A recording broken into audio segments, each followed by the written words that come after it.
మేం కోతి కొమ్మ చాటలు చూసి చాలా కాలమైంది. ఇప్పుడు కోతి ఎలా గెంతుతుందో చూపించు. తీసుకో.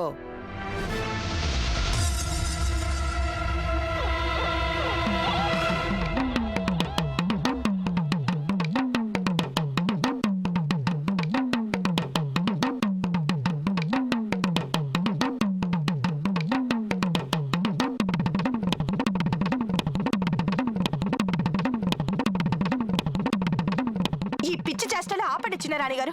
అసలు ఏం చేస్తున్నారు? పెదరాణి అమ్మ చూడండి, మాట వినిపించుకోవట్లేదు. ఇక్కడ ఏం జరుగుతుంది పెదరాణి అమ్మ, చెప్పండి. ఆపు ఆపు. ఇంకా వశీకరణం.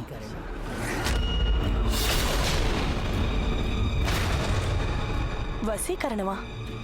మేం కోకిల మీద వశీకరణ మంత్రం వేశాం.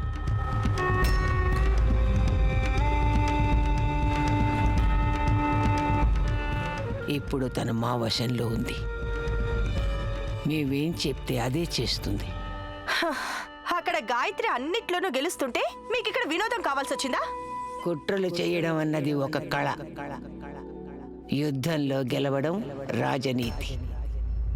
అయితే కళ, రాజనీతి రెండు విఫలమైతే అక్కడ కేవలం ఒక్కటే పనిచేస్తుంది.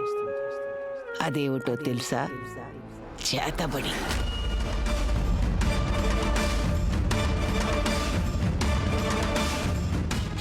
అది పట్రా.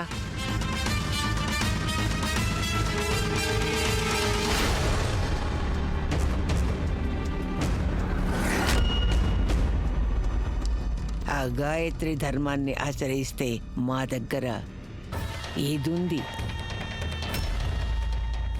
చేతబడి. వశీకరణ యంత్రం.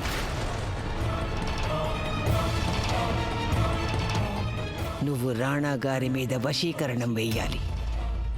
ఒకసారి రాణాగారిని వశంలోకి వస్తే ఈ వంశానికి వారసుడు నీ కడుపున పుట్టడాన్ని ఎవ్వరైనా సరే ఆపలేరు. గాయత్రి తన చివరి జ్యోతిని ఎప్పటికీ వెలిగించలేదు. ఎప్పటికీ.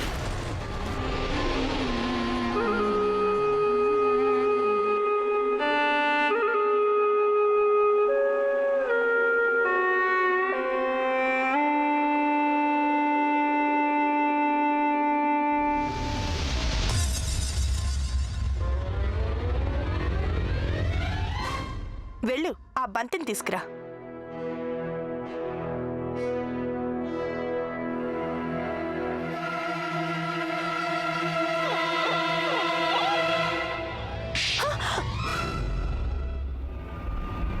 పెదరాణి అమ్మా, వశీకరణం చేసింది మేము, నువ్వు కాదు.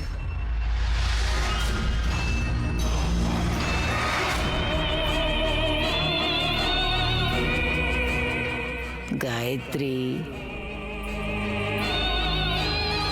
సారీ.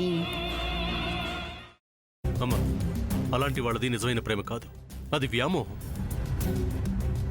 ఎగ్జాక్ట్లీ చిన్నత్త. నిజంగా ప్రేమించుకున్న వాళ్ళు అలా చేయరు.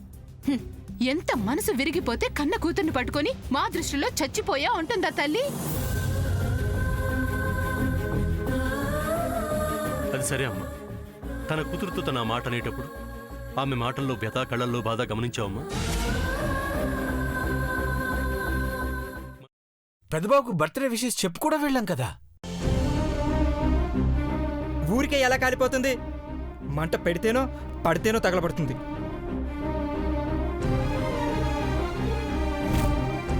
కరెక్ట్ చిన్నబాబు, నీకొచ్చినట్టే నాకు డౌట్ వచ్చింది.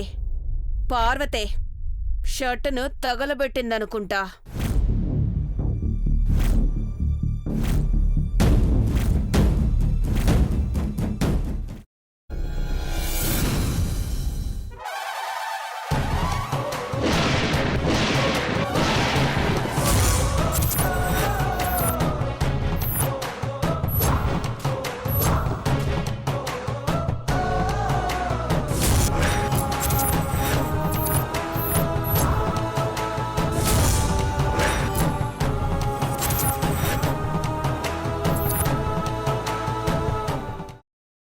తర్వాత పొట్టు తీసేసి చాప్ చేసి పక్కన పెట్టుకోవాలి. ఒక ప్యాన్లో కొద్దిగా నూనె వేడి చేసి అందులో ఆవాలు, మినప్పప్పు, శనగపప్పు, కరివేపాకు, సన్నగా తరిగి పెట్టుకున్న ఉల్లిపాయలు వేసుకుని 1 నిమిషం పాటు వేయించుకోవాలి. ఆ తర్వాత కాల్చి కట్ చేసి పెట్టుకున్న వంకాయని కూడా అందులో వేసుకుని బాగా మిక్స్ చేసి బౌల్లోకి ట్రాన్స్ఫర్ చేసుకుని అందులో తగినంత చిక్కటి పెరుగు లేదా పల్చటి పెరుగు వేసుకుని మిక్స్ చేసి అన్నంతో కానివ్వండి, చపాతీతో కానివ్వండి సర్వ్ చేసినా చాలా బాగుంటుంది.